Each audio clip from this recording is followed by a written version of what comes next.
Hello, welcome to IBFU. I'm Coach and I be fed up. Today, I'm going to talk about immigration reform. Everybody talks about immigration reform. Uh, Most of them, when they talk about it, they talk about all these people that are here illegally becoming citizens, which I really don't understand. Why would you want to make citizens out of people who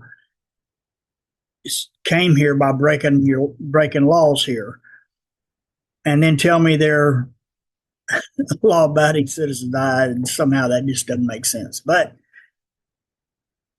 I'll be fed up with all this garbage, and so I have a solution, and it's really simple if you let it be. Okay, again, and if you watch me long enough, you're going to hear me say this over and over and over again throughout everything that I do. Government tries to make everything complicated, and it doesn't need to be. It can be simple if you let it be simple. And immigration, legal immigration, is very simple if you allow it to. First off, there's only four reasons to come here legally. You're coming to visit.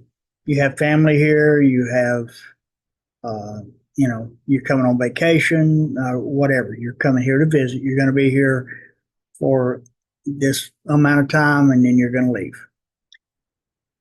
You're coming here to get an education.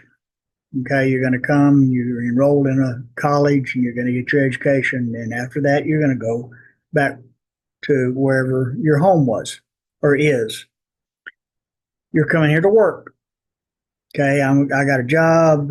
I'm pick watermelons for, a year and a half, or, I got a job at a mechanic shop. I'm going to work there for a year, whatever it is. But you have a job and you're coming here to work. And the fourth reason is you're coming here to become a citizen. Okay, now, first off, the blanket thing is if we catch somebody here illegally, they need to be fingerprinted. We should take a blood sample, take their DNA, and we need to take their picture so we can use, picture identification or face recognition software to identify them. And they need to be deported. The Constitution, nowhere in the Constitution does it say a person that's not a citizen of the United States has any rights. Now, they do have the right to be treated humanely. We don't need to, throw a rope around them, drag them through cactus or nothing. I mean, we need to treat them humanely, and we need to, make sure that they understand everything. But if they're here illegally and they are caught, they should never, under any circumstances, ever for the rest of their life, be allowed to come to the United States legally. You can't do it. We caught you once, you're done. We catch you a second time, you need to go be incarcerated for life. I mean, you just don't, we don't need to let them go back so they can come back again. Now, that's the first thing. The second thing is everybody comes in, when they're processed, we either put a bracelet or an anklet on them with a GPS tracker, and we can track them and find out where they are at any time they're in the country. Because we need to know where they are. We need to be able to check on them before they come in and know that they're not coming here to cause us harm. They're not going to come here for all these other things. Okay? Now, if the bracelet or anklet or whatever we're going to use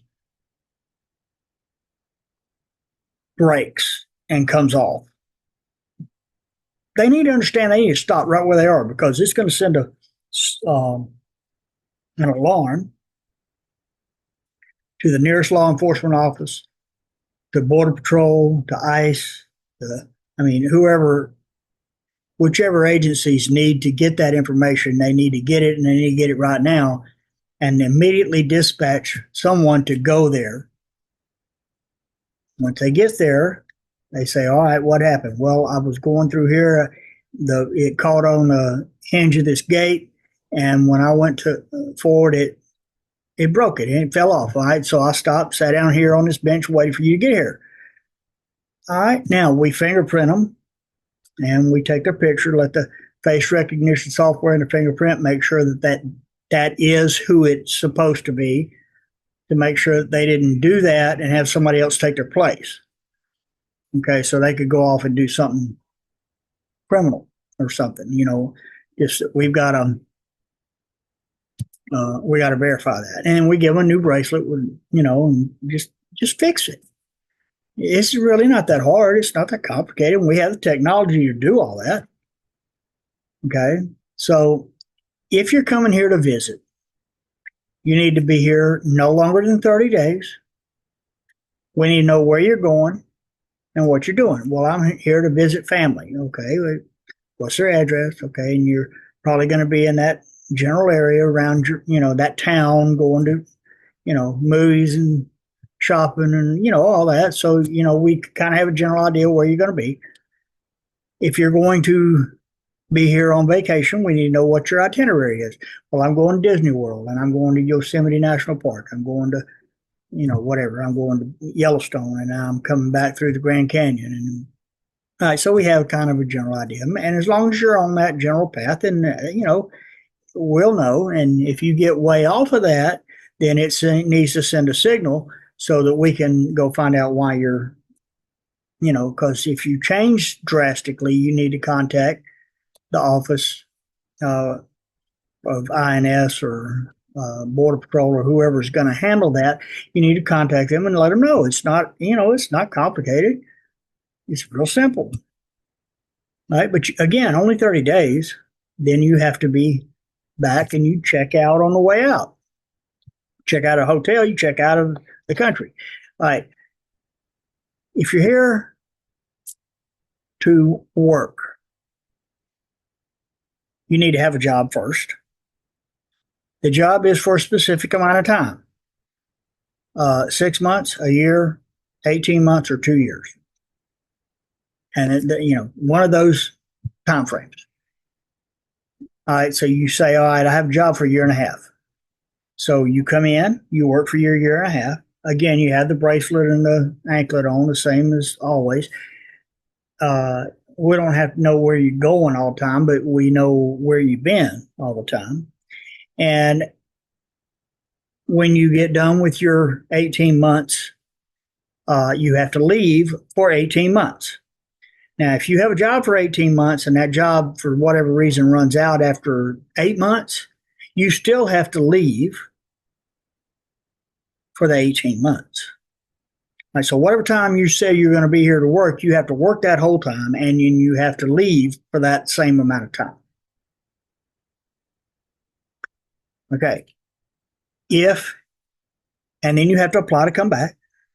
And the second time is easier because we've already done all the background. We just kind of have to verify that between last time you were here and now, you haven't been arrested and, you hadn't killed 5 people in wherever you come from or whatever. But it should be easier. If you're here for education, then you must be already accepted in enrollment in a school. You will not receive any government assistance from the United States to go to school. You have to pay your own way. Now, if you qualify for one, the school can give you some kind of a scholarship, but that's between you and the school. But you have to be enrolled in the school before you're allowed in. Again, you have the bracelet and same thing. Now, you go to the fall semester, the spring semester, and then you have to leave for the summer. And then you come back, you have fall semester, and so forth. If you are in a 4-year degree program, then one of those summers, you can stay through the summer. But all the other times, you have to leave during the summer and then come back. And when you graduate, or you get kicked out of school, or you drop out, or you flunk out, or whatever, then you have to leave, and you have to leave immediately. Now, the last thing is coming here to become a citizen. And this is the one that's most important. We want good people to come here. And the process needs to be real simple. You apply. When you apply, you pay $200. They go through a process. We check everything. We make sure that everything's good. When you are, okay, United States says you are a candidate for citizenship. You're welcome to come in. Again, we're going to put the tracker on you, just like everybody else that comes in.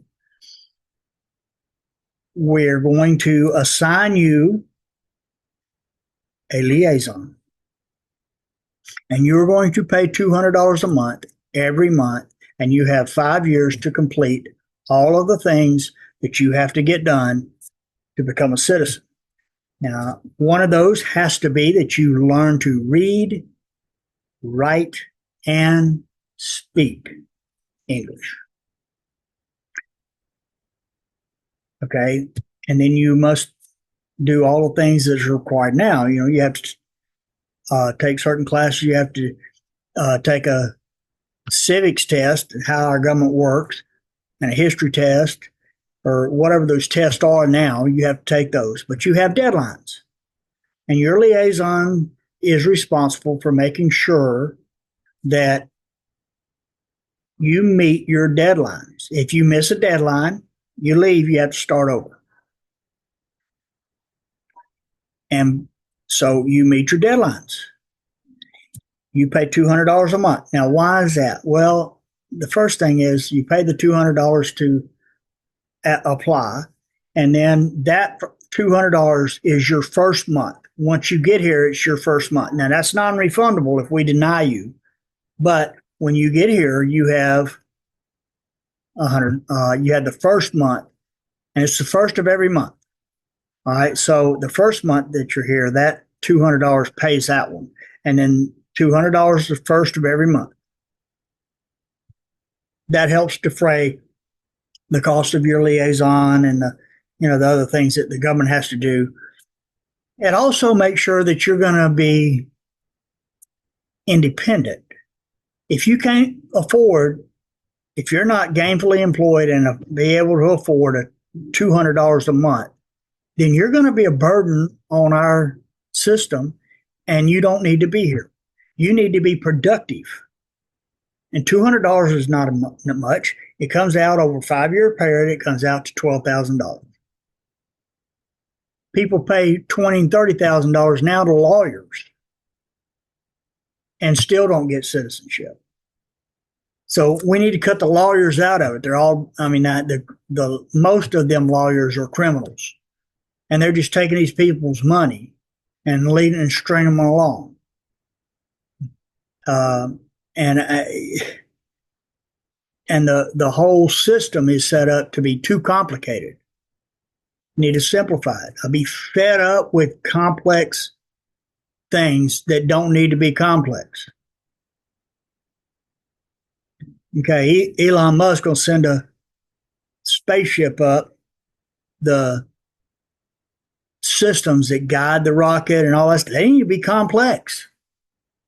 Okay, because there's a lot of things that they got to do to make sure that people are safe and that it comes back okay. All kinds of things. But those need to be complex. Immigration laws don't need to be that complex. You can make it simple. Everything that the government does, they want it to be complex. And most of them need to be real simple. And if we just set things up right, everything runs smooth.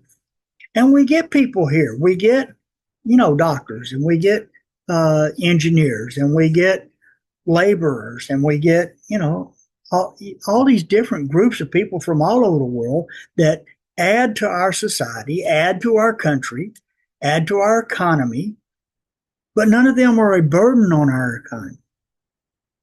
And none of them are, well, you'll have one or two here and there, but for the most part, criminals aren't allowed to come in.